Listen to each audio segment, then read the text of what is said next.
हीरामंडी की सफलता से उत्साहित मनीषा कोइराला ने एक लंबी पोस्ट साझा की कि कैसे यह श्रृंखला पेशेवर और व्यक्तिगत रूप से उनके जीवन में एक मील का पत्थर साबित हुई। मनीषा ने बताया कि उन्होंने कभी नहीं सोचा था कि 50 साल की होने और कैंसर से जूझने के बाद जिंदगी उन्हें दूसरा मौका देगी।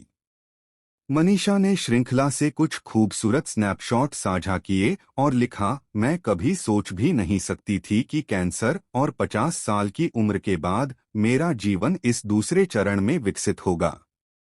दो कारण। एक, हीरामंडी एक महत्वपूर्ण मील का पत्थर रहा है। 53 साल की उम्र के रूप में पुराने अभिनेता, जिन्हें एक हाई प्रोफाइल वेब श्रृंखला में एक महत्वपूर्ण भूमिका मिली है, मुझे बहुत खुशी है कि मैं महत्वहीन परिधीय भूमिकाएं निभाने में नहीं फंसा हूं। इसके लिए ओटीटी प्लेटफार्मों और बदलते दर्शक प्रोफाइल को धन्यवाद। अंत में महिला अभिनेताओं, तकनीशियनों और अन्य पेशेवरों को धन्यवाद। पेशेवर माहौल में लंबे समय से प्रतीक्षित और अच्छी गुणवत्ता का काम और सम्मान मिलना शुरू हो गया है। मैं इस विकसित होते युग का हिस्सा बनने के लिए भाग्यशाली हूं। मनीषा ने दूसरे कारण के बारे में लिखा, आज जब मुझे मिल रहा है इतनी सारी प्रशंसाओं के बावजूद, मैं उन शंकाओं और चिंताओं को याद करने से खुद को रोक नहीं पा रहा हूं जो मुझे तब परेशान करती थीं जब मैं शूटिंग शुरू करने वाला था।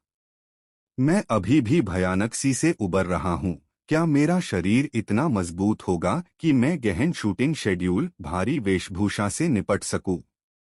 और आभूषण और एक भूमिका निभाने के लिए बहुत अधिक बारीकियों और सहज प्रयास की आवश्यकता होती है। मनीषा ने शारीरिक रूप से सबसे चुनौतीपूर्ण फाउंटेन सीक्वेंस की शूटिंग के अनुभव को भी याद किया। आपकी जानकारी के लिए, मनीषा के साथ ब्रिटिश अधिकारियों ने बलात्कार किया था, जिसकी कीमत उसने अपनी बेटी आलमजेब को अधिकारियों के चंगुल से छुड़ाने के लिए चुकाई थी। भीषण यातना के बाद मनीषा अपने दर्द, शारीरिक और मनोवैज्ञानिक से राहत पाने के लिए एक फव्वारे के नीचे बैठ गई। शूटिंग के अनुभव के बारे में मनीषा ने लिखा, फाउंटेन सीक्वेंस शारीरिक रूप से सबसे चुनौतीपूर्ण साबित हुआ। इसमें मुझे 12 घंटे से अधिक समय तक पानी के फव्वारे में डूबे रहना पड़ा। इससे मेरी लचीलेपन की परीक्षा हुई।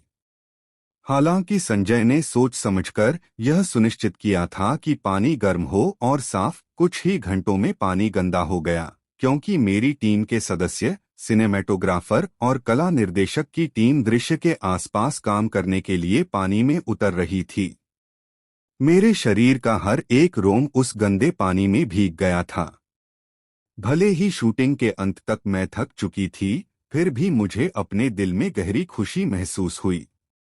मेरे शरीर ने तनाव झेल लिया और लचीला बना रहा। मनीषा ने अपनी लंबी पोस्ट पर हस्ताक्षर किए ये शब्द, आपके लिए जो सोचते हैं कि आपका समय आया और चला गया, चाहे वह उम्र, बीमारी या किसी झटके के कारण हो, कभी हार न माने। आप कभी नहीं जानते कि मोड़ पर क्या आपका इंतजार कर रहा होगा। हीरामंडी के प्रचार के दौरान मनीषा कोइराला ने फिल्म इंडस्ट्री में अपने सफर, कैंसर से जूझने के बाद की जिंदगी और 28 साल बाद संजय लीला भंसाली के साथ काम करने के अनुभव के बारे में बात की। एनडीटीवी से बातचीत के दौरान मनीषा ने कहा, जब मुझे इस प्रोजेक्ट की पेशकश की गई थी, मैं नेपाल में थी, बागवानी कर रही थी और मैं वास्तव में रोमांचित थी। मैंने इतने लंबे समय तक इंतजार किया। 28 साल का इंतजार हुआ और आखिरकार संजय एक अच्छा मौका लेकर आए प्रोजेक्ट, और मैंने उनसे कहा, संजय मुझे एक और अच्छा ऑफर देने में 28 साल और मत लगाओ। उन्होंने एक के बाद एक शानदार फिल्में बनाई। उम्र के इस पड़ाव पर जब मुझे इसकी पेशकश की गई तो मैं वास्तव में रोमांचित हो गया। हीरामंडी को काफी हद तक सकारात्मक समीक्षा मिली। एनडीटीवी के लिए अपनी समीक्षा में फिल्म समीक्षक सैबल चटर्जी ने लिखा, भंसाली ने संयम के साथ अपने अधिकतमवादी तरीकों पर अंकुश लगाया।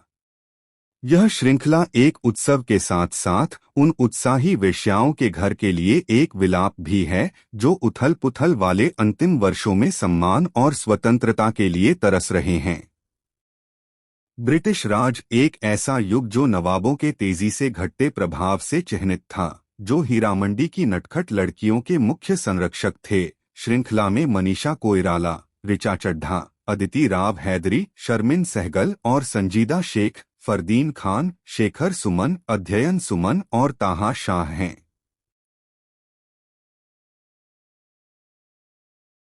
दोस्तों, आप हमारे चैनल की पहली बार वीडियो देख रहे हो तो हमारे चैनल को सब्सक्राइब करना। वीडियो को पूरा देखने के लिए दोस्तों धन्यवाद। मिलते हैं आप लोगों से और एक नया वीडियो के साथ।